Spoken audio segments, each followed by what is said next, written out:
But okay, that's fine. I feel like it has potential. Let's put it that way. And if anything, it at least forces them to pick something else. But whoa, Benedetta. Yeah. It's been a while. Respect to Veldora, man. On these damagers, on these carries, he's actually amazing.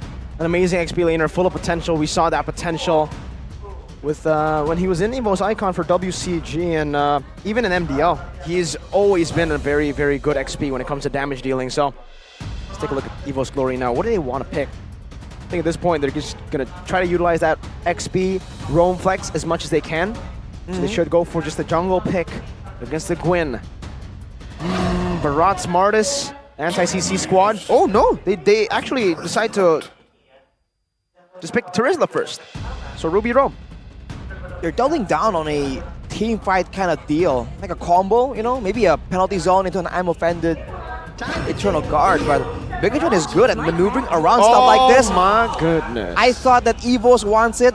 I guess Bigatron can use it, but now it's the Bruno Digi combo we haven't seen in a while. I guess it serves as denial as well as protection for their side, but here we go, man. This is the first assassin. It's the first Lancelot of Season 13, and it's going to be on the hands of Vancelot. Vancelot. I'm a big fan of Van on the Lance. Vancelot tanks a lot, right? Does he go for damage? Yeah, back then. Last season? Back then, he did go for damage. Oh, let's but see. we'll see what he'll go for. That's not Van. That's not Van. Yeah. Who that? I can't tell from his hands. Neither do I. I would say that that's either Matt or Max last time. Matt or Max? Yeah, What? they have long nails on their thumbs. Right. Shout out Matt and Max. Don't know where they are right now. They were in secret Mpl MY last season. Yeah. Oof. Looking at the stats right here, though, look at that lineup rating, man. It's sky high for Bigatron. Wow. That's the biggest disparity I've seen in a while. Yeah. So let's see if that disparity can win them this series. Ladies and gentlemen, as we're diving into the land of dawn, we see the wings flying high. Will Bigatron continue to soar upon a victory over their fellow Evos Glory, or can Evos force a game number 3? Ladies and gentlemen, welcome to game 2. Oh, okay. So Impure Rage on Van there. This does mean that it's a bit more adaptive, Rashi, yeah? I think so. You can even go for, you know, initially some tankiness and then transition depending on how the game's going. So the flexibility is definitely something that Van is familiar with as a Lancelot player. Yeah, he used it all throughout last season, I think. And let's see how this plays out, because usually we've been talking the whole day about carry and the laning prowess. Now against a Bruno Digi that's just an absolute bully kind of lane. If Brands can survive this laning phase without too much problems, I think that really shows how strong it is. And technically, is there not a single target CC coming in from Bigatron? That could be deterrent to Lancelot? Oh, wait. Vancelot's going to take him pretty low. Supercan still trying to chase with Moreno. They don't get the battle spell, nor do they get the kill. But yeah, what was your question? Rashi remembers. Single target crowd control to shut down Van is what you're asking about. Yes. I think deceptively, I think the reverse time can be a deceptive tool to really just mess with the calculations, the mechanics of Van on that super mobile assassin. Can't he not get out with skill 2 though? Wow, that third goal. It depends on the interaction, right? Which one he uses first, kind of. But if he's just trying to puncture away, that can ruin his calculations. And if you do that, there's still the tackle, there's still the spatial migration, so there is crowd control. It only depends on whether or not Van can dodge from it. The only targeted one is from Keep.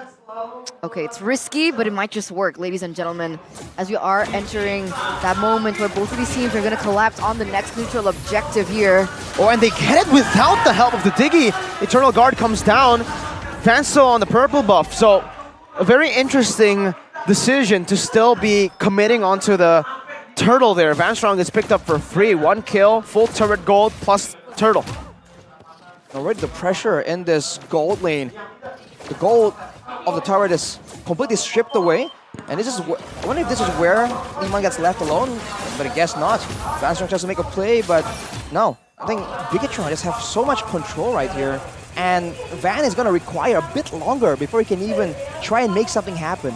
And even then, who is going to set up the kill for him? And that's a problem now, right? Because Brands is falling behind with Key babysitting Ooh. Amon constantly in that gold lane. The keys to victory that Evos Glory had has been completely negated with this particular setup.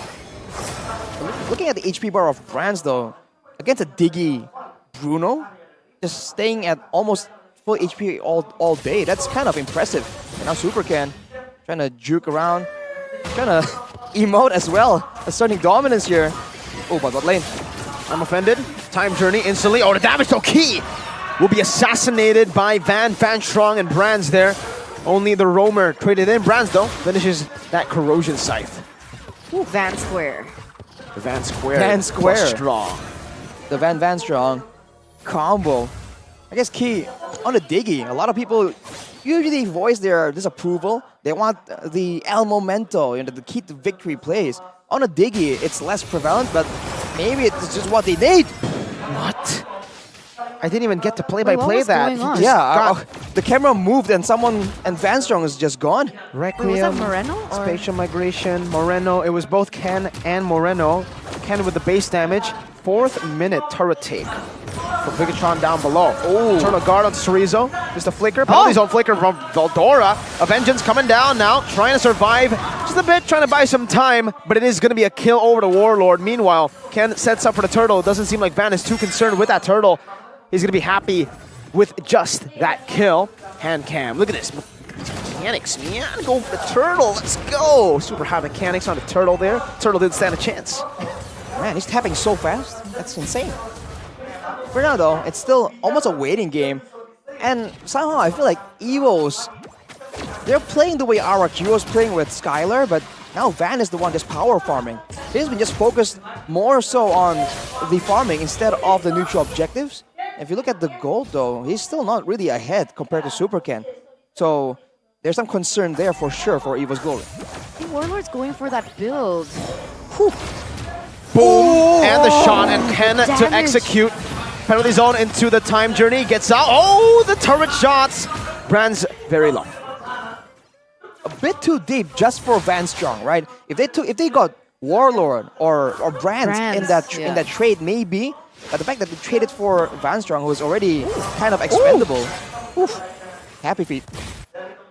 And the recalls, man. Moreno might be the next Sans here, the way he's recalling, right? Van goes for Fury Hammer. Does that mean he's building damage or tank?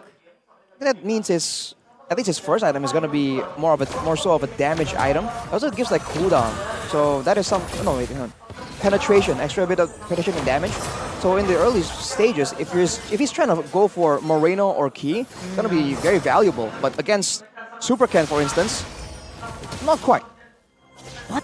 Moreno's going in super deep right now into Evil's territory.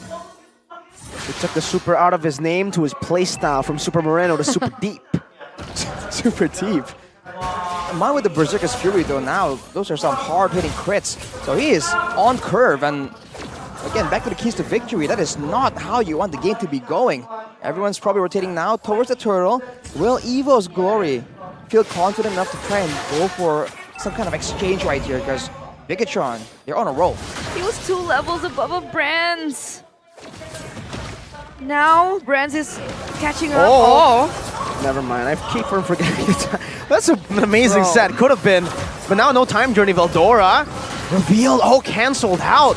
He might have to go DPZ. What? He decides to go for the OPZ, and Supercan jumps in now with the Violent Requiem, locking Van Strong down, and Iman picks up the kill. Brands is kiting away. Oh no! But now he gets taken out by the Vengeance of Chorizo. There goes his life. 3 members taken down.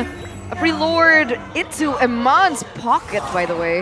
As Supercan goes in for more, takes away that purple buff. Man, he was glory. I think they weren't expecting that kind of damage, that amount. Yeah, definitely not. At that kind of speed. So Veldora definitely was making a split-second call here, like, oh, dude, DPZ or APZ? And then he just went for it, and that was just not the way to go. Key, man. This is pretty dirty, man. Moreno reminds me of Sans. Who, Moreno? Yeah. No, yeah, I mean, look at him. He's already doing Navaria things right now. But, dude, these alarm bombs, I think it took Warlord really low earlier. Of course, the alarm bombs, they do more damage the longer the game goes, ladies and gentlemen back at home. So, the longer this game goes, the more Evos Glory has to be concerned. And look at Iman. Iman.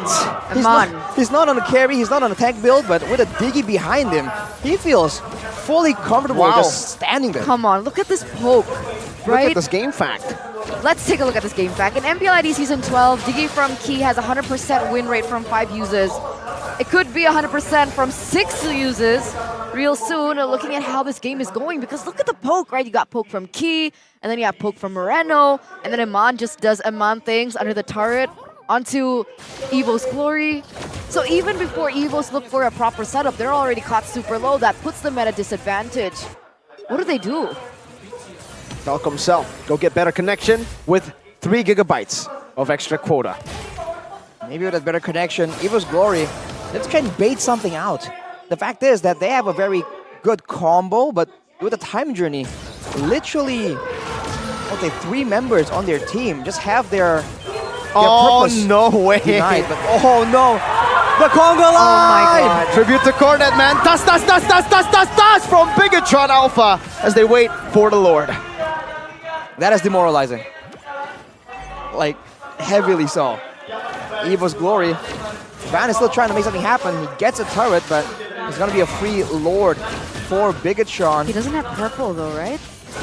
Don't think he does. Jeez. I believe it was stolen by Iman in their earlier sequence. That was our first 5-man Tastas though. Yeah, I think, what was the last time we saw the 5-man I Tastas? think it was Onyx. Might be Onyx, but Not in a line like that. No, Was it? it was like, but it was I- outside of the base. The last time I remember the line was RQ, season 7, I think. Oh, that's a Season long 8. time ago. Yeah, What? it's been long. Okay, I think it was up against Alter Ego.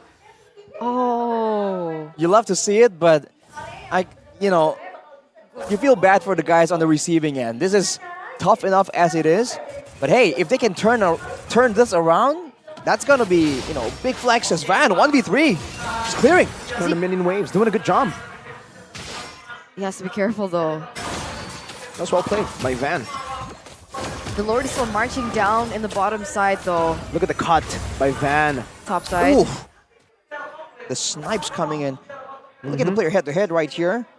It seems somewhat even. It's just the average KD for Moreno is insanely higher than Warlord. Shows again the experience. You were calling him potentially something of the second side. Van, but go hey, back! Van, go back! Eternal Guard coming down. Super Cannon with a defensive spatial migration key. Not popping the time journey there. Pops it a bit too late. I don't know if that was a bug, but he was in the little bird form and we did see the time journey. 6.3k. Base turret only down below. Evo still holding strong. This is such an annoying draft, by the way. I just realized. The Oh, Diggy oh, gives Super you Cat? intel, and so does Navaria. Whoa! He's gone! Yeah. There's no... Oh, no! Oh! That's from missed and Chorizo doesn't. Penalty zone to the back and Man again looking for maybe possibly the second Savage. But Brands backs away. The Astral Echo is enough to zone them back. Moreno walks up and shoots Warlord down. Now looking for the siege up top and Man's back to full HP. And Veldora has no way to engage now. No penalty zone. Warlord trying to defend. Veldora brought back, and again it's an unofficial triple. It's an unofficial maniac for Iman. Holy moly, Brands very low. Moreno recalling in front of their faces. The base is wide open. They're looking for the end right now. Supercan jumps into the back line, able to find a final Requiem again as Brands will fall. And the unofficial Savage by Iman. A winning moment brought to you by Samsung Galaxy S24 series. A stomp. Brutal! Brutal, brutal, brutal. Brutal, Bruno. The Red Raider. Bro, man. No, I'll stop. Anyway, what a convincing 2-0 by Bigatron Alpha today.